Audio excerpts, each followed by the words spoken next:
ପିଲାମାନେ ଶୁଭ ସକାଳ। ସମୟ ହେଇଗଲାଣି ଆରମ୍ଭ କରିବା ତମମାନଙ୍କ ପାଇଁ କାର୍ଯ୍ୟକ୍ରମ ଶିଶୁ ସଂସାର। ପିଲେ, ଆମ ଶିଶୁ ସଂସାର କାର୍ଯ୍ୟକ୍ରମ ଶୁଣି ତମେ କେତେ କଥା ଶୁଣୁଛ ଆଉ ଜାଣୁଛ। ହେଲେ ଖାଲି ଜାଣିକି ଶିଖିଲେ ତ ହବନି, ଶିଖିଥିବା କଥାକୁ କାମରେ ବି ଲଗେଇବ। ତାହେଲେ ତମେ ଯାଇ ଭଲ ପିଲା ହେଇପାରିବ। ଆଉ ଭଲ ପିଲାଟିଏ ହବାକୁ ହେଲେ ତମକୁ ଭଲ କାମ ବି କରିବାକୁ ପଡ଼ିବ। ଏଇ ଯେମିତିକି ମା ବାପା ଗୁରୁଜନଙ୍କ କଥା ମାନିବାକୁ ହବ। ସେ ଯାହା ଆଉ ଯେମିତି କହିବେ ତମେ ତାଙ୍କ କଥା ଅନୁସାରେ ଠିକ୍ ସେମିତି କରିବ। କାହିଁକି ନା ସେମାନେ ଯାହା କୁହନ୍ତି ତମରି ଭଲ ପାଇଁ ହିଁ କୁହନ୍ତି। ସେମାନେ ତମର କେବେ ବି ଅମଙ୍ଗଳ ଚିନ୍ତା କରନ୍ତିନି। ସେଥିପାଇଁ ଗୁରୁଜନମାନଙ୍କୁ ସମ୍ମାନ ଦେବ ଆଉ ତାଙ୍କ କଥା ମାନି ଚଳିବ। ଏ ତ ଗଲା ଗୁରୁଜନମାନଙ୍କ କଥା। ତା ସହିତ ତମଠାରୁ ସାନମାନଙ୍କୁ ସ୍ନେହ ଆଦର କରିବ। ସେମାନଙ୍କୁ ଭଲ ବ୍ୟବହାର ଦେଖେଇବ, ଭଲ ଭଲ କଥା କହିବ। କାହିଁକି ନା ତମେ ବଡ଼, ଆଉ ତମେ ଯେମିତି ଆଉ ଯାହା କରିବ ତମଠୁ ସାନମାନେ ଦେଖିକି ସେଇଆ ହିଁ କରିବେ। ସେଥିପାଇଁ ତମେ ଘରେ ହଉ କି ବାହାରେ ସମସ୍ତଙ୍କୁ ଭଲ ବ୍ୟବହାର ଦେଖେଇବ। ତାପରେ ଯାଇ ସମସ୍ତେ କହିବେ ତମକୁ ସୁନା ପିଲା। ହଉ ପିଲେ, ଆଗକୁ ବି କଥା ହେବା। ହେଲେ ଏବେ ଆସ ଗୀତଟିଏ ଶୁଣି ମନକୁ ହାଲକା କରିବା। କିଏ ଗାଇବେ ଆଉ କୋଉ ଗୀତ ଗାଇବେ ସେ କଥା ସେ ନିଜେ କହିବେ। ମୋ ନାଁ ସ୍ୱପ୍ନଜିତ ଦାସ, ଭଜନ ଗାଇବାକୁ ଯାଉଛି, ଯାହାର ଲେଖକ ହେଉଛନ୍ତି ଶ୍ରୀ ବୈକୁଣ୍ଠନାଥ ବ୍ରହ୍ମଚାରୀ।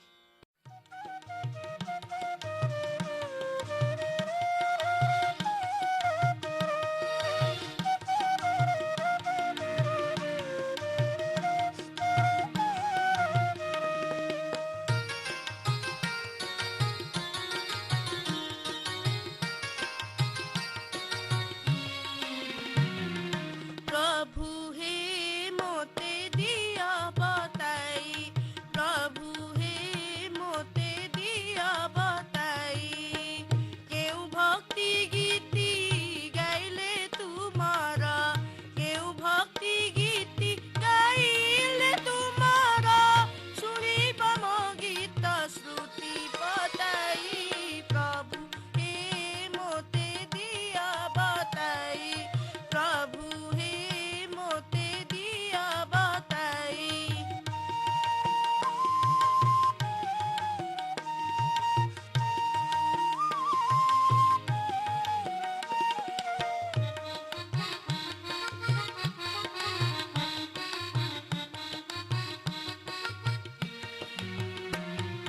ମୋ ଜୀବନ ତାରେ କି ଝଙ୍କାର ସୁରେ, ତାନ ମାନେ ଲୟ ଦେବି ଲଗାଇ,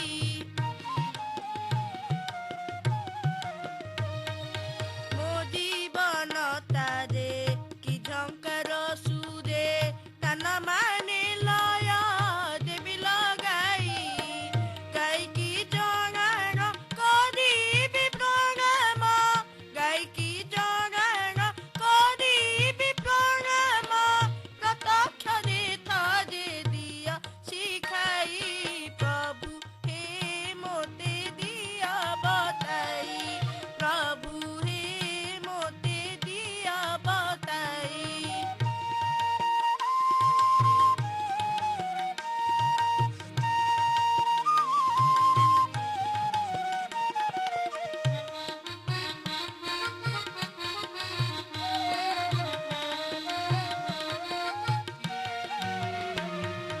ମନ୍ତ୍ର ଯନ୍ତ୍ର ଧ୍ୟାନ ଗୀତା ଗ୍ରନ୍ଥ ଜ୍ଞାନ ଏମାନ କିଛି ମୁଁ ଜାଣି ତ ନାହିଁ,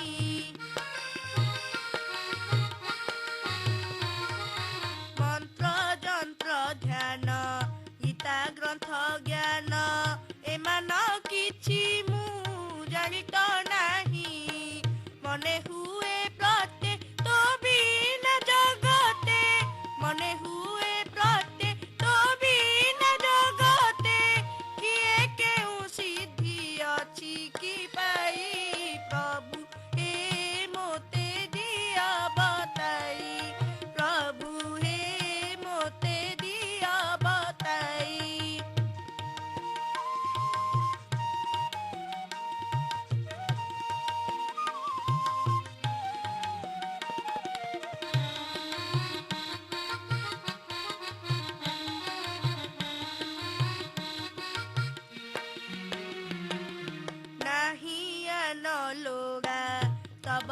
ଶିଖି ଚୁଡ଼ା ଆଖିରେ ମୋ ଲାଖି ଥିଲେ ଗୋସାଇଁ।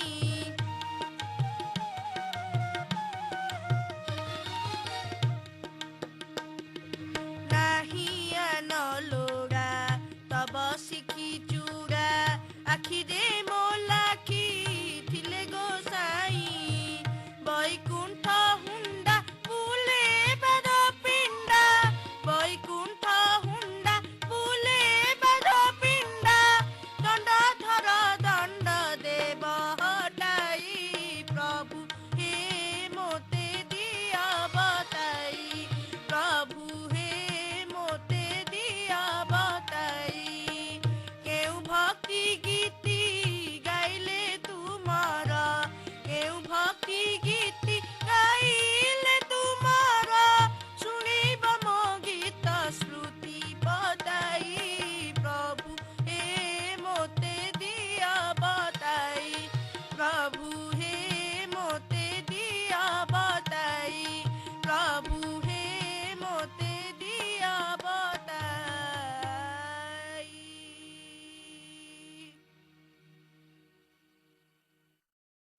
ପିଲେ, ଆମ ଉତ୍କଳର ଗୌରବ ମଧୁସୂଦନ ଦାସଙ୍କୁ ତ ତମେମାନେ ଜାଣିଥିବ।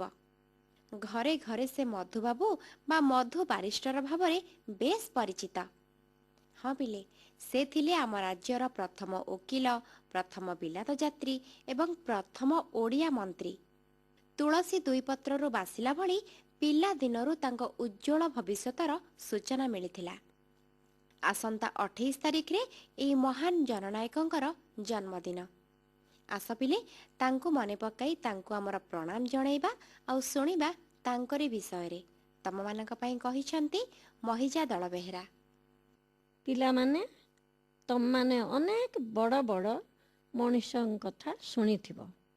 ମନେ ମନେ ମଧ୍ୟ ତୁମମାନଙ୍କ ମଧ୍ୟରୁ କେତେ ଭାବୁଥିବ ଆମେ ସେହିପରି ବଡ଼ ମଣିଷ ହୋଇପାରନ୍ତେନି। ବଡ଼ ମଣିଷ କେଉଁମାନଙ୍କୁ କହିପାରିବା ଜାଣ ପିଲେ? ସେମାନେ ଦେଶ, ଜାତି, ଜନ୍ମଭୂମି ପାଇଁ କାର୍ଯ୍ୟ କରିଥାନ୍ତି। ସେପରି ମହାନ ପୁରୁଷ ଅନେକ ଅଛନ୍ତି, ଯେପରିକି ଉତ୍କଳମଣି ଗୋପବନ୍ଧୁ, ନୀଳକଣ୍ଠ, ଗୋଦାବରୀଶ, ଫକୀର ମୋହନ, ମଧୁସୂଦନ ରାଓ ଓ ଆହୁରି ଅନେକ ଅନେକ।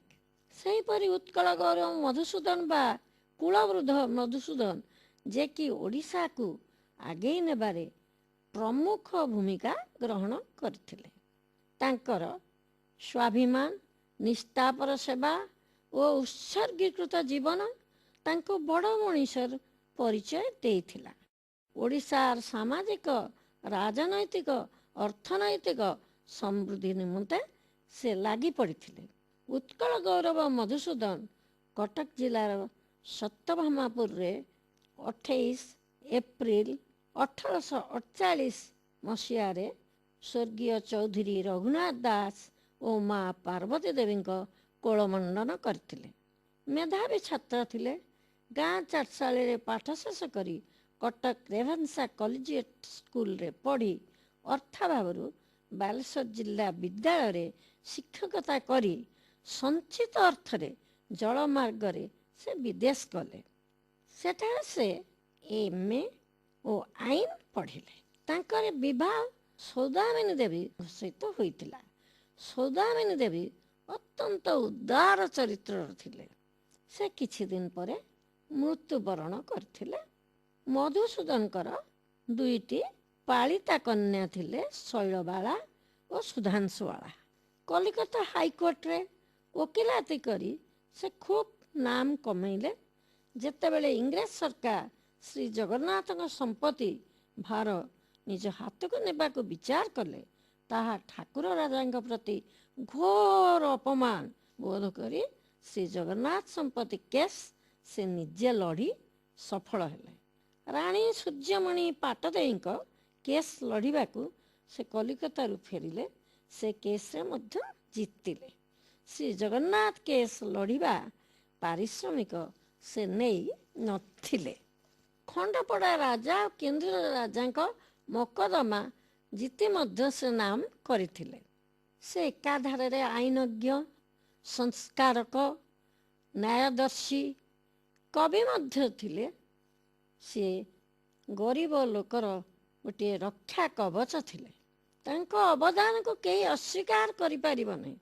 ସେ ପ୍ରଚଣ୍ଡ ସ୍ୱାଭିମାନୀ ଥିଲେ। ଅର୍ଥ ଗ୍ରହଣ କରିବେ ନାହିଁ ବୋଲି ମନ୍ତ୍ରୀ ପଦ ମଧ୍ୟ ପରିତ୍ୟାଗ କରିଥିଲେ। ବାସ୍ତବରେ ବିସ୍ମୟ ପୁରୁଷ ଥିଲେ। ଓଡ଼ିଶାକୁ ପ୍ରଗତି ପଥରେ କଢ଼େଇ ନେବାରେ ଜୀବନ ଲଗାଇ ଶେଷ ପର୍ଯ୍ୟନ୍ତ ଲାଗି ରହିଥିଲେ।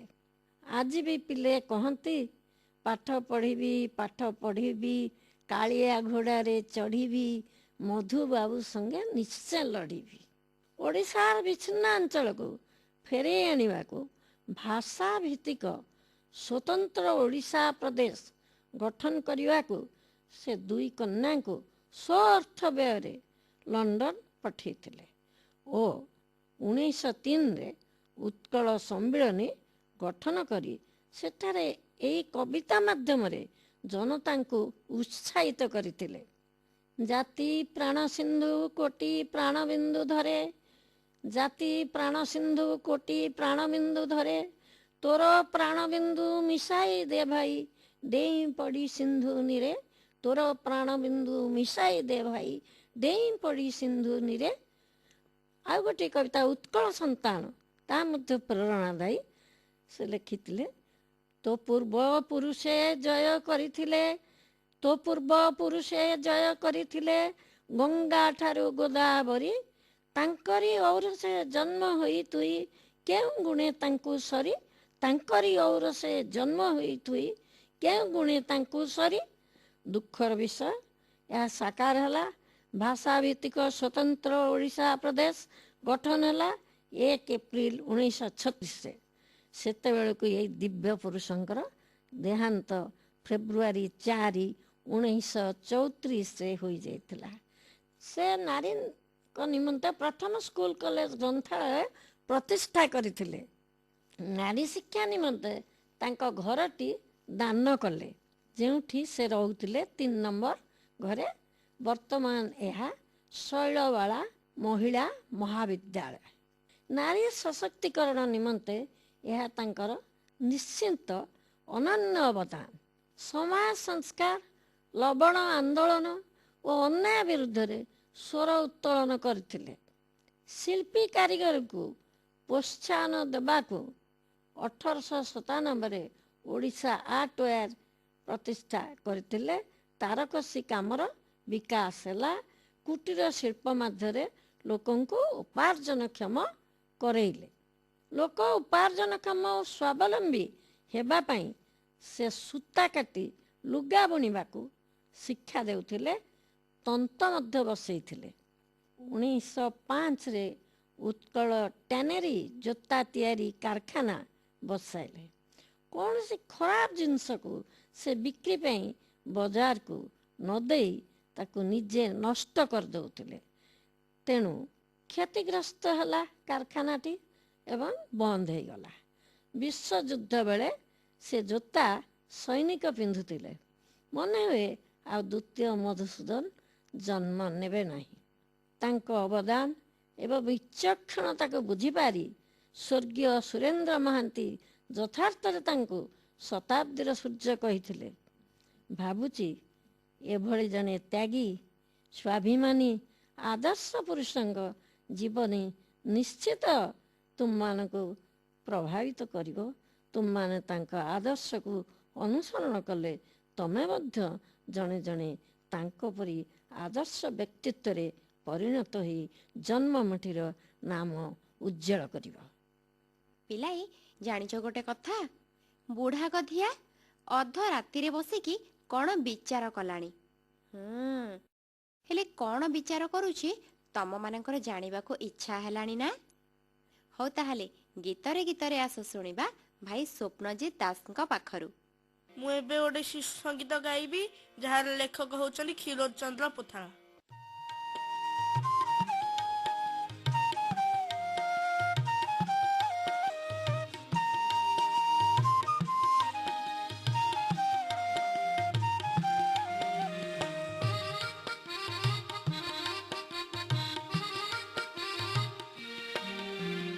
ବୁଢ଼ା ଗଧିଆର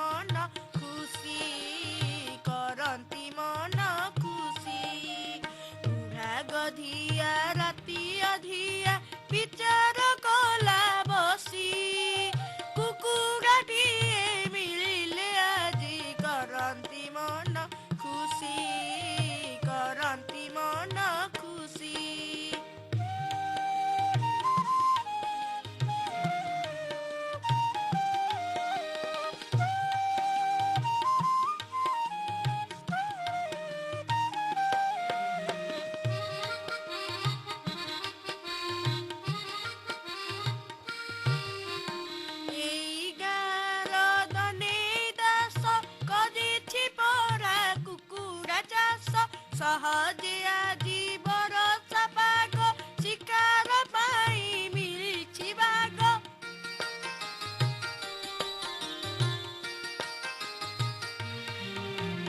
ଏଇ ଗାଁର ଧନୀ ଦାସ କରିଛି ପରା କୁକୁଡ଼ା ଚାଷ। ସହଜେ ଆଜି ବରଷା ପାଗ ଶିକାର ପାଇଁ ମିଳିଛି ବାଗ। ଏହା ବିଚାରି ଧନୀ ଦାସ ବାଳିକି ଗଲା ପଶି, ବାଳିକି ଗଲା ପଶି। ବୁଢ଼ା ଗଧିଆ ରାତି ଅଧିଆ ବିଚାର କଲା ବସି। କୁକୁଡ଼ାଟିଏ ମିଳିଲେ ଆଜି କରନ୍ତି ମନ ଖୁସି, କରନ୍ତି ମନ ଖୁସି।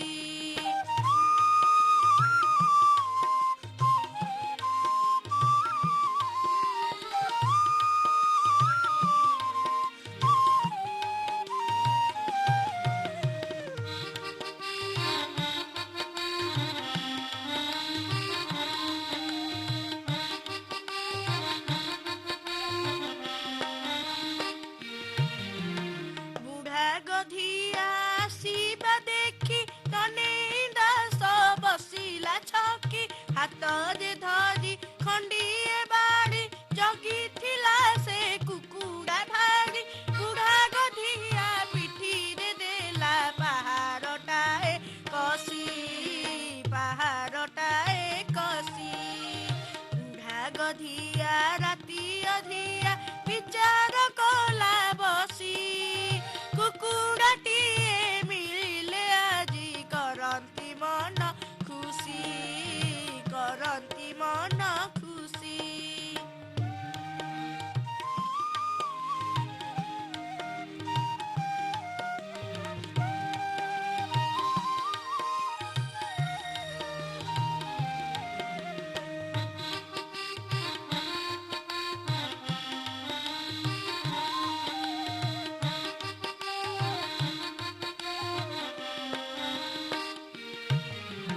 ବୁଢ଼ା ଗଧିଆ ପାହାଡ଼ ଖାଇ ମାରିଲା ଡିଆଁ ଗଲା ପଳାଇ।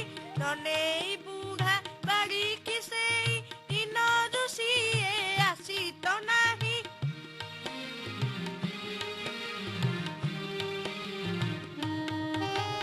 ବୁଢ଼ା ଗଧିଆ ପାହାଡ଼ ଖାଇ ମାରିଲା ଡିଆଁ ଗଲା ପଳାଇ। ଧନେଇ ବୁଢ଼ା ବାଡ଼ିକି ସେଇ ଦିନରୁ ସିଏ ଆସି ତ ନାହିଁ। କୁକୁଡ଼ା ଖିଆ ନିଶା ତାହାର ମଥାରୁ ଗଲା ଖସି, ମଥାରୁ ଗଲା ଖସି। ବୁଢ଼ା ଗଧିଆ ରାତି ଅଧିଆ ବିଚାର କଲା ବସି। କୁକୁଡ଼ାଟିଏ ମିଳିଲେ ଆଜି କରନ୍ତି ମନ ଖୁସି, କରନ୍ତି ମନ ଖୁସି, କରନ୍ତି ମନ ଖୁସି।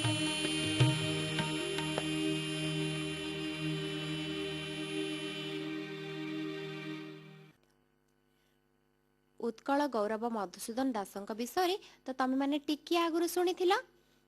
ଏବେ ଆସ ତାଙ୍କ ପିଲାଦିନର ଗୋଟିଏ ଘଟଣା ଉପରେ ଛୋଟ ଗପଟିଏ ଶୁଣିବା। ତମମାନଙ୍କ ପାଇଁ କହିଛନ୍ତି ଅଭିଷେକ କୁମାର ପରିଡ଼ା। ବର୍ଷା ବହୁତ ଜୋରରେ ହେଉଥିଲା। ଯେତେବେଳେ ବର୍ଷା ଛାଡ଼ିଲା, ଗୋଟେ ପିଲାଟି ତା ମାଆକୁ କହିଲା ଯେ ମା, ବର୍ଷା ଛାଡ଼ିଲାଣି, ମୁଁ ଚାଟଶାଳା ଯାଉଛି। ସେତେବେଳେ ତା ମାଆ କହିଲା ଯେ ନା, ଆଉ କିଛି ସମୟ ରହିଗଲେ ହେବନି, ମଝିରେ ବର୍ଷା ହେଲା ତାହେଲେ। ସେତେବେଳେ ସେ ପିଲାଟି କହିଲା ଯେ ନା ନା, ମୁଁ ଆଉ ସମୟ ରହିପାରିବିନି, ଗୁରୁଜୀ ଦେଖିଲେ ମୋତେ ବହୁତ ମାରିବେ। ସିଏ ଯେତେବେଳେ ଯାଉଥିଲା, ବାହାରେ ବହୁତ କାଦୁଅ ହୋଇସାରିଥିଲା। ସେ ଚାଲିପାରିଲାନି, ଆଉ ତା ଗୋଡ଼ ଖସିଗଲା ଓ ସେ ମୁହଁ ମାଡ଼ି ହେଇ ପଡ଼ିଗଲା।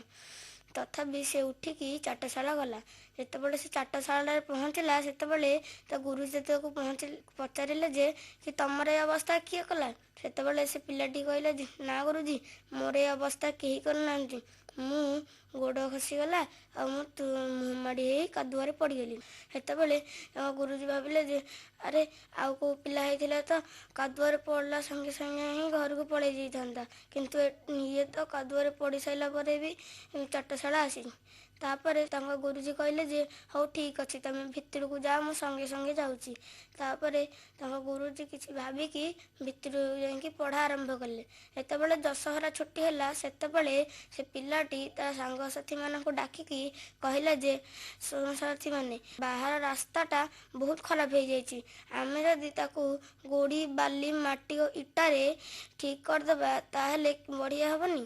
ସେତେବେଳେ ଗୋଟେ ଝିଅ କହିଲେ ଯେ ହଁ, ଏମିତି କଲେ ଆମର ବହୁତ ବଢ଼ିଆ ହେବ। ଯେତେବେଳେ କାମ ଆରମ୍ଭ କରି ଶେଷ ହେଲା ସେତେବେଳେ ଲୋକମାନେ କାବା ହେଇଗଲେ ଓ କହିଲେ ଯେ କି ଦେଖ, ଯୋଉଟା ବଡ଼ ବଡ଼ ଲୋକ କରିପାରୁନଥିଲେ ସେଇଟା ଆଜି ଏ ଛୋଟ ପିଲାଟିଏ କରି ଦେଖେଇଲା। ସେତେବେଳେ ସେ ପିଲାଟାର ଗୁରୁଜୀ ଆସିଲେ ଆଉ କହିଲେ ଏସବୁ ସେଇ ରଘୁବଂଶ ପୁଅ ପାଇଁ, ଆଉ କହିଲେ ଯେ ଆମେ ଗୋଟେ କାମ କଲେ କେମିତି ହୁଅନ୍ତା, ଆମେ ସମସ୍ତଙ୍କ ସାମ୍ନାରେ ତାକୁ ସମ୍ମାନିତ କଲେ କେମିତି ହେବ? ସମସ୍ତେ କହିଲେ ଯେ ହଁ ହଁ, ଆପଣ ଠିକ୍ କହିଲେ।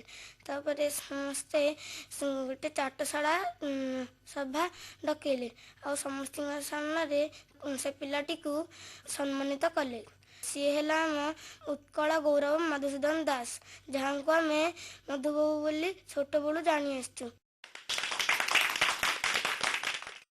ପିଲାଏ, ଏବେ ସମୟ ହେଇଛି ଆମ ବିଚିତ୍ରା କାର୍ଯ୍ୟକ୍ରମରେ ଶୁଣିବା ସଂସ୍କୃତ ଭଜନଟିଏ। ତମମାନଙ୍କ ପାଇଁ ଗାଇଛନ୍ତି କୁନି ଭଉଣୀ ଚେତନାଶ୍ରୀ ବାରିକ। राम राम राम राम राम नाम तारकं रामकृष्ण वासुदेव भक्ति मुक्तिदायकं राम राम राम राम राम नाम तारकं रामकृष्ण वासुदेव भक्ति मुक्तिदायकं जानकी मनोहरं सर्वलोकनायकं जानकी मनोहरं सर्वलोकनायकं शङ्करादिसेव्यमान पुण्यनाम कीर्तनं शङ्करादिसेव्यमान पुण्यनाम कीर्तनं राम राम राम राम राम नाम तारकं रामकृष्ण वासुदेव भक्ति मुक्तिदायकं वीरसूरवन्दितं रामराधिनाशकं वीरसूरवन्दितं रामराधिनाशकं आञ्जनेय जीवनाम राजमन्त्रधूपकम् आञ्जनेय जीवनाम राजमन्त्रधूपकं राम राम राम राम राम नाम तारकं रामकृष्ण वासुदेव भक्ति मुक्तिदायकं भक्ति मुक्तिदायकं भक्ति मुक्तिदायकं। सारे जहाँ से अच्छा এই ଗୀତର ଧୁନରେ କିବୋର୍ଡ ବାଦନ ଶୁଣିବା। ବଜେଇଛନ୍ତି ଅର୍କ ମିଶ୍ର।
ପିଲାମାନେ, ଭାଇ ଅର୍ଣ୍ଣବ ଦାସ ଏବେ ତମମାନଙ୍କୁ ଗୋଟେ ରାଇମ୍ ଶୁଣେଇବେ। ଆସ ଶୁଣିବା। The wheels on the bus goes round and round, round and round, round and round. The wheels on the bus goes round and round, all through the town. The doors on the bus goes open and shut, open and shut, open and shut. The doors on the bus goes open and shut, all through the town. The wipers on the bus go swish, swish, swish, swish, swish, swish, swish, swish, swish. The wipers on the bus go swish, swish, swish, all through the town. The signals on the bus goes bling, bling, bling, bling, bling, bling, bling, bling, bling. The signals on the bus goes bling, bling, bling, all through the town. The people on the bus goes up and down, up and down, up and down. The people on the bus goes up and down, all through the town. The babies on the bus goes wah, wah, wah, wah, wah, wah, wah, wah, wah. The babies on the bus goes wah, wah, wah, all through the town.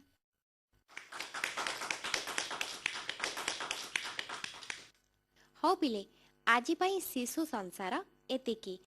ହେଲେ ପୁଣି ଅପେକ୍ଷା କରିଥିବ ଆଗାମୀ ରବିବାର ସକାଳ 7:25 ଶୁଣିବାକୁ ଜମାରୁ ଭୁଲିବନି।